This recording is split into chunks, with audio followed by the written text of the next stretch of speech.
Hey folks, Andy here. Good morning, or afternoon, or evening, or night, or whenever you're actually watching this.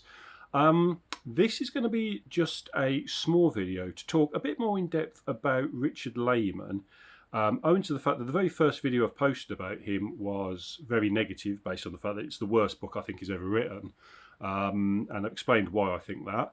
I understand that obviously taste is subjective, and there are some people that may love Island and think it's one of his best, or even their very favourite book of his, and there's nothing wrong with that take at all. If you like that book, then there's no slight or disservice to you as a reader. We all like what we like different things, and liking Island is not a negative thing.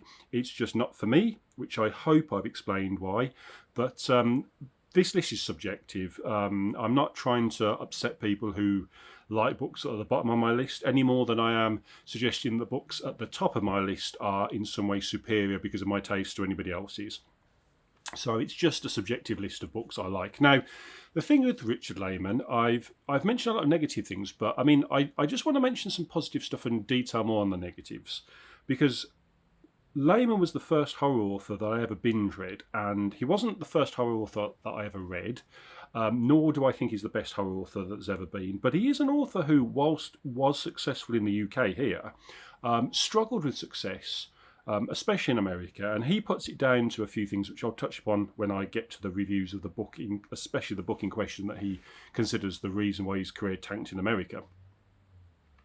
But Laymon was a writer of his time. The majority of his books conceptually came out, the majority of the ideas he wrote for his books were done in the 70s and 80s.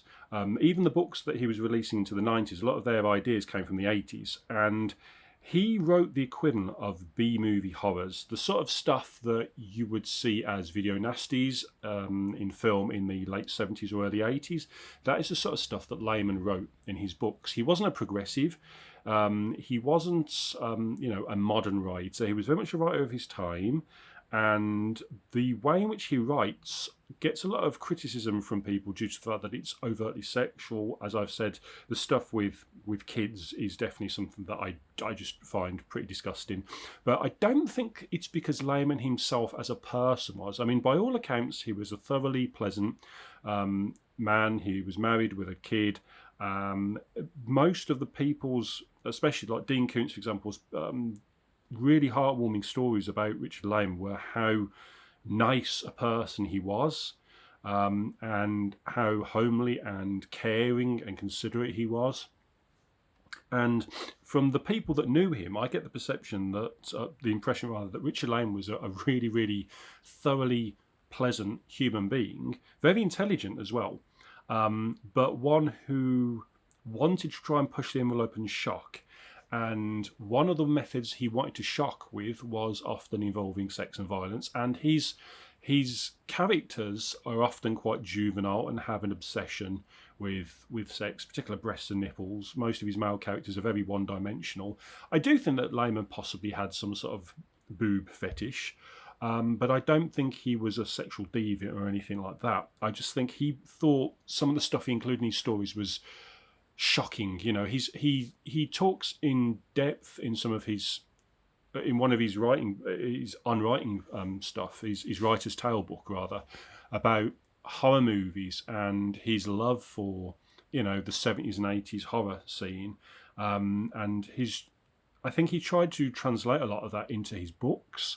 And video nasties like I Spit on Your Grave and things like that, they do contain a lot of really unpleasant stuff, but most of the characters that things happen to, you do root for, and they generally do come out on top. It's very rare that the bad guy wins in Laymon books. And I think it's a testament to him in that you care about his characters and you want them to get through these awful endeavours and to survive and to win. And Laymon's style, whilst he was never a good writer, and he rarely tackled big themes and things, he had such a fast-paced, flowing style about him that made even his worst books very readable. Like, even though I genuinely dislike Island, it's a very easy book to read in terms of how it flows together. He didn't really waste words, and most of his books are very to the point. They have lower word counts than contemporary writers do. And I think it's very rare to have a talent where you can describe breathtaking pace and constant action in your books and want people to turn pages, regardless of whether they're enjoying the story or not. They want to know what happens next. And that was kind of one of his gifts and his talents. And there's very few authors out there who possess that ability. So whilst I have been quite critical about Island, and I will be about quite a few other books that he's wrote, and I dislike his obsession with certain things, especially sexual violence and kids. I do understand kind of why he included that stuff, because he thought it was shocking and he was just trying to shock readers. And I don't think that his very best books, when I get to my top 10 books by Richard Laymon, they are excellent horror books. You know, they're not great works of fiction, but they are excellent horror books. And the majority of them contain very little of that stuff. They're not all, you know, sex-obsessed books. And his best works are genuinely great horror books.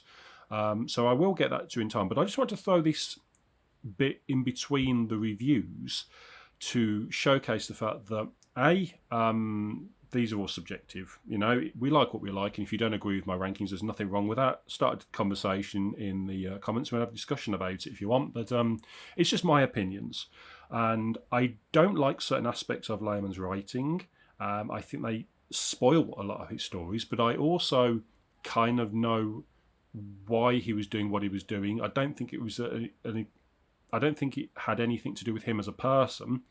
And his very best books, I'm really looking forward to getting to his best books, because some of them are really, really great. And I don't think he has the exposure. I think that Laymon, whilst he was popular in the UK, very few people talk about him anymore, especially with today's society being what it is. I don't think these are books that would get published anymore. They're not the sort of books that if a writer came and tried to imitate Laymon's style, which is quite difficult to do, they would get anywhere, because these sort of books just wouldn't get released. They wouldn't sell. No publisher would really want to release this sort of stuff anymore. The same way that video nasties don't get made anymore. But I do think there's a lot of merit for the fact that these are books that have some sort of emotional impact in their stories, despite how simple they are, and that you generally dislike the bad guys and want the heroes to succeed. Which is the mark of a good story. And Laymon was very good at telling stories. And I do feel that he gets misrepresented and slandered a lot by a lot of people. And I understand why. I understand the opinions that people have on him. I just think that, considering a lot of the people that went to the Splatterpunk genre, like Edward Lee, wrote far more depraved stuff than Laymon ever did, but rarely get that level of slander. People sort of see that as almost so over the top, it's comical, and they praise people like Edward Lee. And this isn't a review of an Edward Lee, and nor am I going to bash him or anything. I think he's got some really fun books. But Laymon tends to be villainised a lot because of his approach, which I think is a little unfair, because he was a writer of his time he had a very limited palette of skills and tool sets, and he wrote what he thought people would want to read. And it worked in the UK because he had a lot of fans. At least 50% of his audience were female. I don't think he was purposely chauvinistic or anything. I just think he tried to write unpleasant splatterpunk style, which isn't a phrase I like, that books, and succeeded more often than not. And if you like video nasties and you like 80s horror, that's the sort of stuff that Laymon was doing in his books, and it does get better. I do have some good books to talk about, and I didn't really want to leave one video out there just talking negatively about him, in case you got the wrong idea that why am I doing this if the books are bad. I think the good books are really good, but we will get to that. But yeah, I'm just going to leave this here as just an intersected bit of my discussion with Richard Laymon. Then I can get on with the books next.